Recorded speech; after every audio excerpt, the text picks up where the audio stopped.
Okay, Assalamualaikum warahmatullahi wabarakatuh. Untuk murid-murid 4D, kita kena masuk bab 4 dulu, iaitu bab set.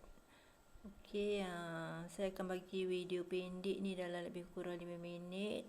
So, awak tolong tengok dan tolong baca. Dan kita masuk pada bab set. Objektif kita ialah untuk memahami dan menggunakan konsep set sebenarnya tu.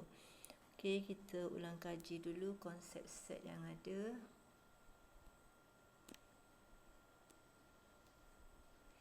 Yang pertama, apakah yang dimaksudkan dengan set? Okey, set ialah himpunan benda-benda dan mempunyai ciri-ciri tertentu, dan benda-benda dalam satu set itu dikenali sebagai unsur. Saya rasa bab set ni awak dah belajar masa tingkatan 2, tapi tak apa, kita buat ulang kaji. Set biasanya dilabelkan dengan menggunakan huruf abjad. Maknanya huruf abjad ni kita boleh guna daripada A sampai Z. Okey.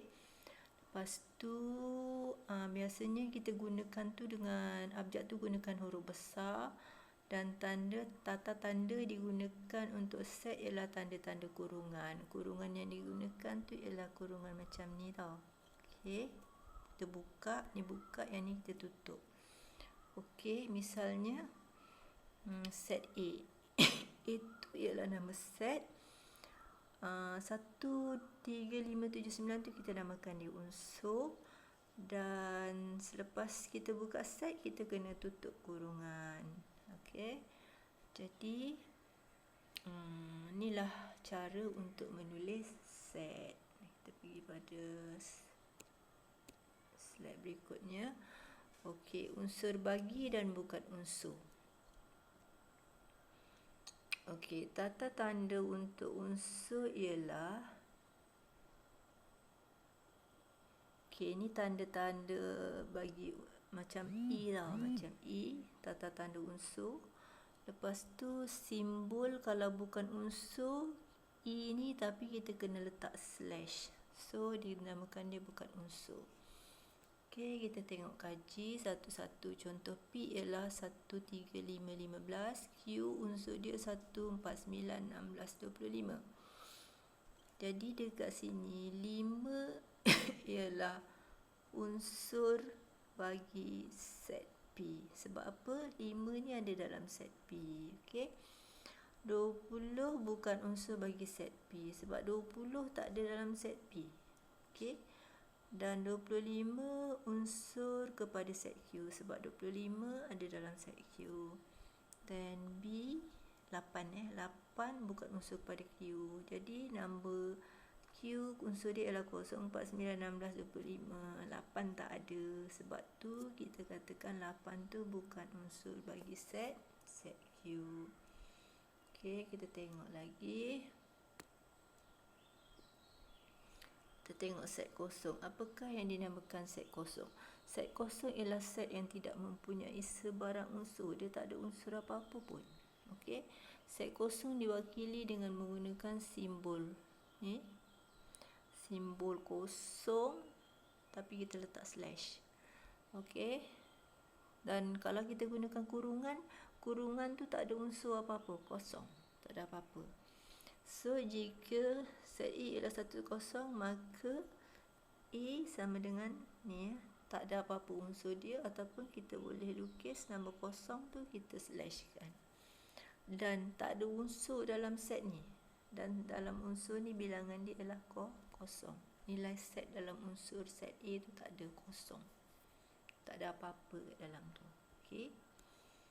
Okey, next kita masuk lagi. Bilangan unsur. Apa yang dimaksudkan dengan bilangan unsur ni? Simbol bagi bilangan unsur dalam set A ialah kena ada huruf N. Yang penting kena ada huruf N. A ni merujuk kepada set A. Set A Okey, contoh. A unsur dia 1, 2, 3, 4, 1, 3, 5, 7, 9. Jadi bilangan dia ada 5. Kenapa ada 5? 1, 2, 3, 4, 5. Okey. B pula ada berapa? A, B, C, D. So bilangan dia ada 4 sebab 1, 2, 3, 4. So ada 4. Okay. Dan kita tengok pada set sama. Dua set adalah sama jika kedua-dua set itu mengandungi unsur yang sama. Maksudnya unsur dalam ni ada sama. Katakanlah set A nombor 3, kita ada 3. Okey. Lepas tu nombor 1 ada 1. Kan? Lepas tu kita tengok lagi warna hijau. Kita ambil 5. Sini ada 5. Okey. Dan dekat sini ada biru. Biru 7 ada 7. Lepas tu kita ambil warna hitam.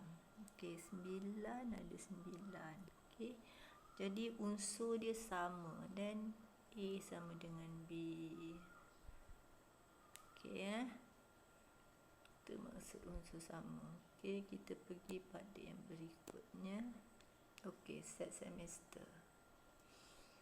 Set semester ialah set yang mengandungi semua unsur yang menjadi bahan perbincangan. Ni kita namakan dia set semester.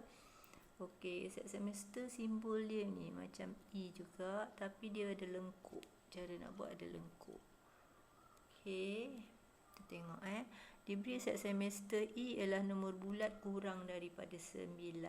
So nombor bulat kurang daripada 9, 0, 1, 2, 3, 4, 5, 6, 7, 8. 9 tak masuk sebab dia kata kurang daripada 9.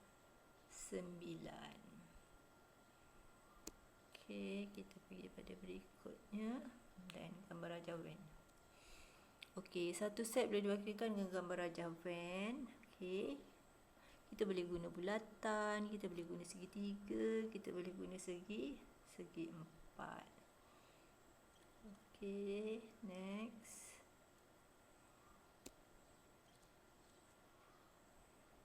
Okay, kita tengok macam ni kita nak wakilkan. Okay, satu titik di sebelah kiri bagi satu objek dalam gambar rajah menunjukkan objek itu ialah unsur bagi set. Kita tengok, kalau kita nak wakilkan satu set dengan gambar rajah van, kita masukkan unsur tu diikuti dengan titik sebelah kanan dia. Tambah titik 3, titik 5, titik 7. Sebab unsur A ada 2, 3, 5, 7. Ni adalah unsur bagi set A. So kalau kita nak gambar rajah van, kita kena letak titik depan dia juga. Sama dengan B, unsur dia K, M, Y, R, T. So dekat sini kita masukkan dalam gambar rajah van segi 4 dan didahului dengan titik. Okey, kita masuk lagi. Apabila gambar rajah van, dia tak ada titik tau. Dia tak ada titik. Dalam kes ni dia tak ada titik dekat depan dia. So, dia mewakili bilangan.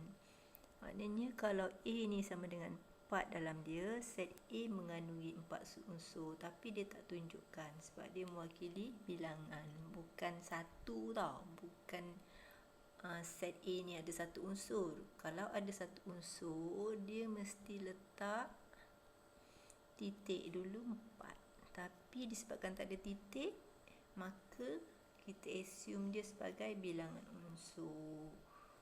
Okey. Ni lagi subset.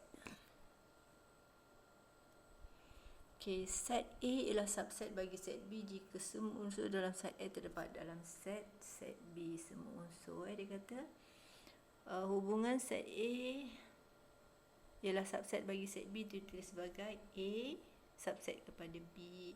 Maknanya subset tu A dia mesti dekat dalam. A dalam, B dia luar. Okey. Contoh dia A 11, 12, 13, B 10, 11, 12, 13, 14. Semua unsur set A terdapat dalam set B. Jadi A subset kepada B. Sebab tu A dia ditulis di dalam set B. Okey. Okey, latihan ni tolong buat ya. Latihan latihan tolong buat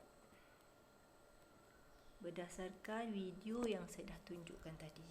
Boleh? Lepas tu nanti saya akan tanya awak tunjuk buat dalam kertas, lepas tu tunjukkan dekat saya melalui WhatsApp yang awak dah buat benda ni.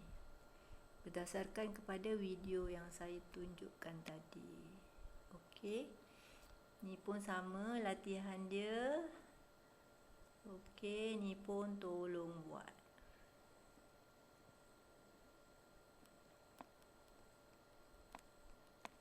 Okey, tengok video yang saya dah bagi tadi tu. Okey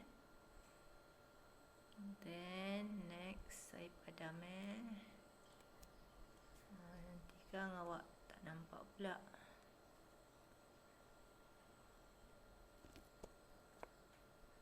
Okey. Ni tak payah dulu. Sampai sini dulu latihan kita. Okey, latihan kita sampai sini dulu.